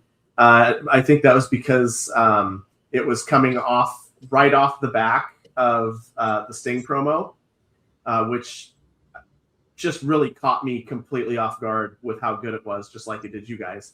But I had the opportunity, as I did a little extra research, to catch this segment a couple more times. And without that whiplash, I decided that I was selling Macho short on the initial rating. So like I said, we ended up at a 3.75 in my opinion. Matt, where are you at on it? I gave it a solid 4 out of 5 on the Macho scale. I'm not on the Macho Madness scale. I'm not gonna lie. In the middle of that, I rewound it multiple times to put together what he said. Because like I was laughing from, you have to multiply that by the number 9 million, and then he drops infinity and beyond, and I'm laughing again, so I rewind it, and then he's like, it's just like 1 grain of sand in the Sahara Desert, brother, and I'm like, this is just unhinged. Like, there's a lot of ways to try to sell that you're gonna hurt somebody, but that is the oversell of all oversells. So I loved every minute of it. I actually rewatched it again today just to make sure I had it typed in my notes right, because I had laughed so hard at it the night before. Yeah, for me, it's the 9 million where you deliver the emphasis on the wrong syllable. And why don't you round it up to 10 million? Like, why 9? It's just this. It's the specificity that does it for me. 10 million. So, yeah, I think 10 million is just too over the top. You got to stop at 9. If you go straight to 10 million, you can't go anywhere from there. You've topped the scale out, so you got to stay at 9. No. Macho is just being conservative. Fair enough. You got to start at a 6 and build to it. Macho conservative, not real conservative, but. Mm-hmm. Yeah. So I think we agreed. We have a 4 out of 5 on the Madness or on the Savage scale for today. Now we go for some more promos. I think after another quick commercial break, we're headed to the outside with Mean Gene jumping in on what appears to be the Outsiders tailgate party that they're having outside. I'm sure if you pan the camera to the left, you probably see Larry Zybyszko flipping some burgers on the grill. But Nash is out here rocking his sweet 90s fanny pack, looking real good. Gene says that when they come to an organization, it starts to crumble, but he doesn't think that's going to continue. At which point, the tone of Nash's promo is a little weird because, like, I don't know if he sounds almost apologetic, like, "Hey, sorry guys, you guys took a beating last week or last night. I don't know what to tell you." WCW took a beating, and the fans took a beating because he told them the way things are. Because Hogan told them the way things are. Because Hogan built wrestling, and they can't appreciate that. Next week, Hogan will be at Nitro, and we'll see what the big boys are going to put up against him. And then we go to a questionable analogy about Mark Furman at the Apollo because the people were rough on them. Cutting over to Scott Hall after this. I don't know that Scott really had a plan here for this one either. Him and the Nasties went to the same promo kit or classes before this because he says that Hall said we'd do it and we did it. This portion of the show is courtesy of the Outsiders and Hulk Hogan. He rants about how they still have to crash the party when everybody should be begging them to come in. At which point, Gene, who is still concerned about that discussion with Sullivan earlier in the show, asks them what power they have since somebody told him his job was at risk.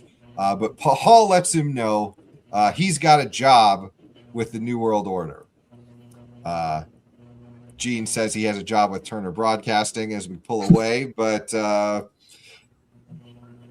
for the follow-up to a cataclysmic, launching of a game-changing stable the night before, I feel like this was a little bit of weak tea for the programming afterwards.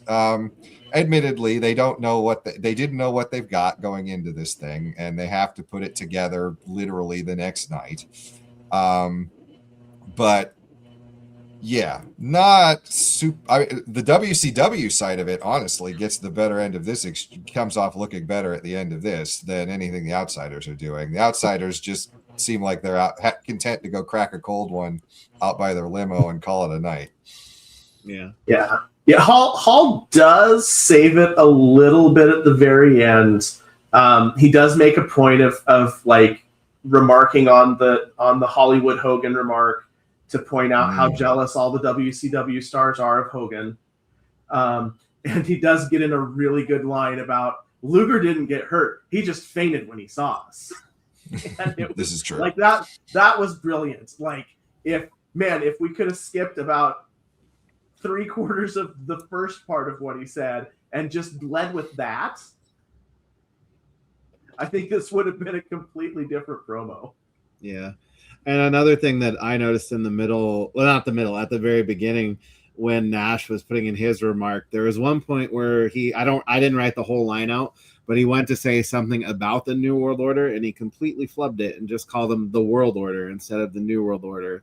So they're still, while the name has been chosen at this point, we're still flubbing it, trying to work it into things. So, you can tell it's fresh, but, this was very strange. Having spent this whole show trying to sell how earth-shattering all this was and how game-changing it was to not have Hogan, which, whether or not he was at a movie or set or if he was unavailable, but, it was just weird to not have Hogan. Like, I had listened to the recent WWE Hogan documentary after his death, and I had heard Hogan talk about how much he had to scramble to put together his outfit for the Hollywood Hogan character. So I figured he was showing up the next night, but apparently they just didn't do that all for a whole 2 weeks until it was time to record a second Nitro. So very strange.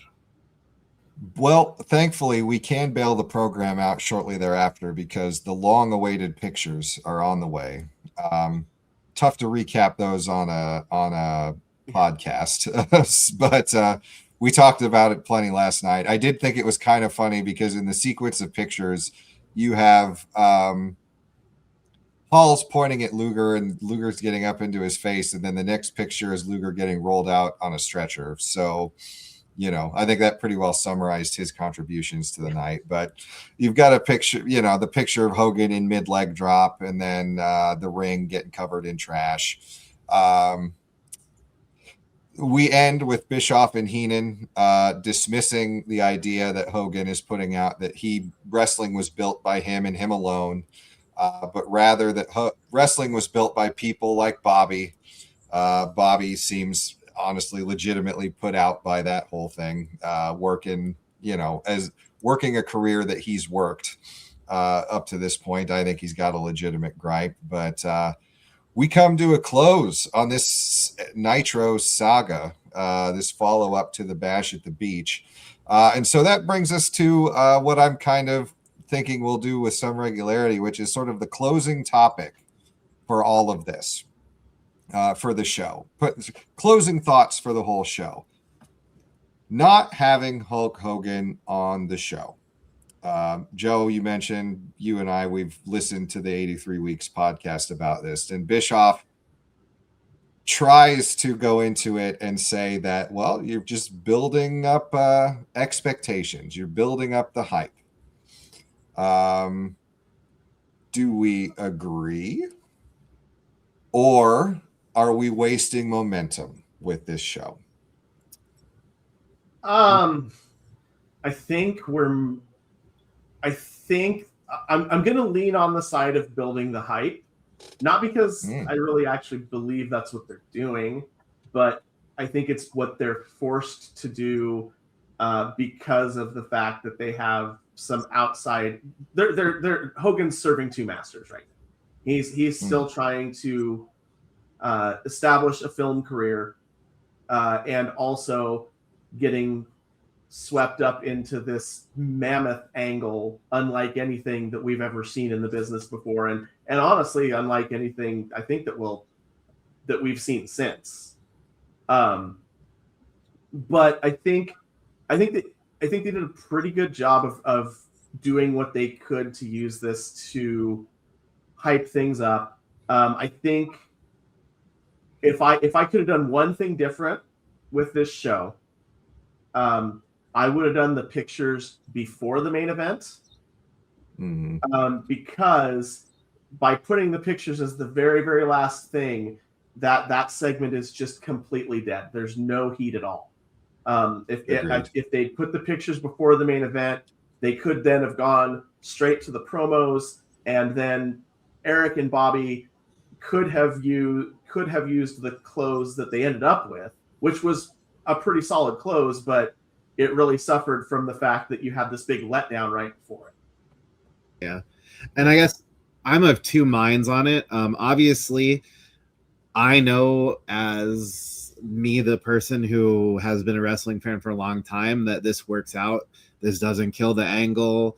This doesn't hurt anything on the momentum. But if you set that piece aside and just try to take it in as a fresh piece of media with no knowledge, you'd have to question, why is Hogan not on this show? Like, not even understanding the background that he might have been busy. If you're just looking at this as a booking decision, you're taking the absolute hottest moment in wrestling in a decade, and you're not following up on it with anything more than having every star in the building talk about how it made them feel, and spending your whole night talking about how, we're going to show you those pictures, to the point where it got annoying. And the whole show felt like it suffered as a result of not having a build to that climax of getting Hogan back in front of viewers with the outsiders. So, it was, for a show coming out of a big pay-per-view, it was a good show that set up angles, but from a show of building the New World Order, kind of not, because Hall and Nash kind of came off a little geeky in their segment, and you didn't have the star on the show. Yeah, and I think that's what really seals it for me, is like, yeah, I get it. Hogan is doing movies right now. We heard about it on the previous show. Billionaire Ted promised him big movies, and that's what he's off doing. You've got Hall and Nash. They're there. So do something with them. Like, don't just have them wander in and then wander out and just act like they're hanging out. Have them crash the party, and like, maybe security doesn't stop them this time. And so the question is like, well, wait a minute, what's going on now? Why are they allowed to be here? Maybe they jump somebody, maybe they do anything at all, but just stand around and just shoot the shit with Gene in the parking lot. It also kind of makes me wonder, as I'm sitting here reflecting on it right now, if it also wasn't somewhat a stall, because you haven't seen the NWO logo yet. You haven't seen NWO merchandise yet. Was this a stall to get buy their designers time to get merchandise made, so that way when you do have Hogan debuting on your first show, you're ready to capitalize and sell all the merch you could ever want to sell? It's another angle that I hadn't thought about, but it makes sense if they weren't ready to capitalize on it, that they stalled it, even though it was somewhat of a bad idea. Yeah, I mean, but like I said, it doesn't take much to just come up with something that's got a little heat on it. But yeah, it's just flat as a pancake from about the minute Macho stops talking to the end of the show. Well, on that cheery note, let's wrap it up with some show grades. Matt, let's start with you. What are your overall takes on the show, and what do you give it as far as a letter grade? As I mentioned a minute ago, it was a decent show coming out of a pay-per-view. You set up a couple angles heading into your next month of programming.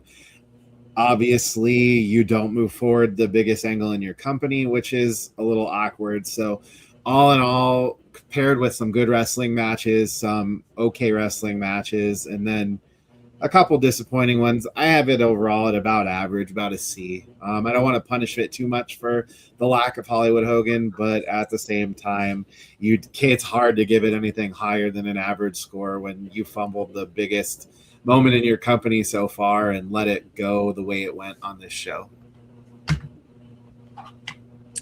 Joe, I see you nodding, so I imagine you're in the same vicinity. Yeah, I think we're pretty close. I'd lean more like B minus. I think. I mean, if we'd gotten anything, I think if we had either just not had the Hall and Nash show up at all, or if we had them do something of substance, I think this is probably an A show.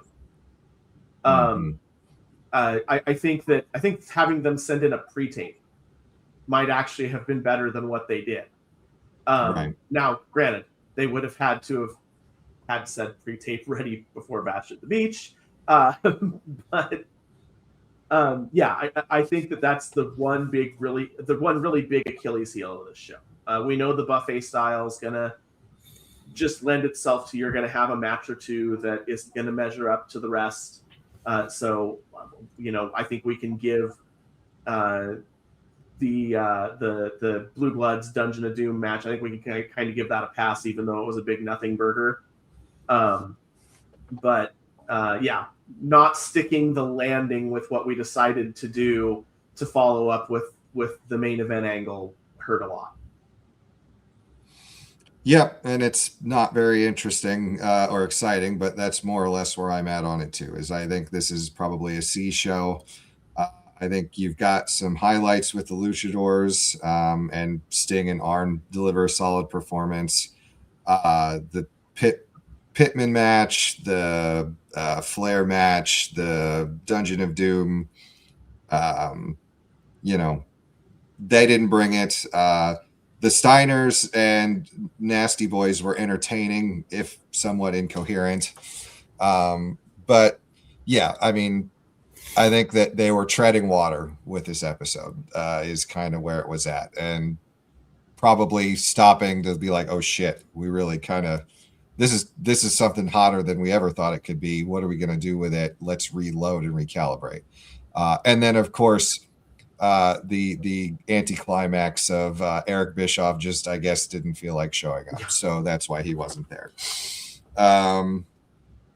Or was he? We'll have to see for the future how things pan out. But yeah, I think that's what we've got for it. One more for the good guys. I'm not going to give them a point for this. They didn't have a match, but got one in the books here. So for me, for Joe, and for Matt, as always, thanks for watching. We'll see you for the next show. The New Pod Order is a sister show of the Analyzing Attitude podcast, which you probably guessed from us being on their channel. Be sure to drop a leg on the like and subscribe buttons, and if you like our show, you should give theirs a listen, because you'll probably like it too. Its opening video was created by Ace, and the theme was recorded by Jade Garrow and is used with permission. If you want to contact the show, our email address is newpodorderpodcast@gmail.com, or reach out to us on X at NPOrderPodcast. The show is hosted by Adam and Matt Rogers and Joe Chasick, who want you to remember that when you're NPO for life.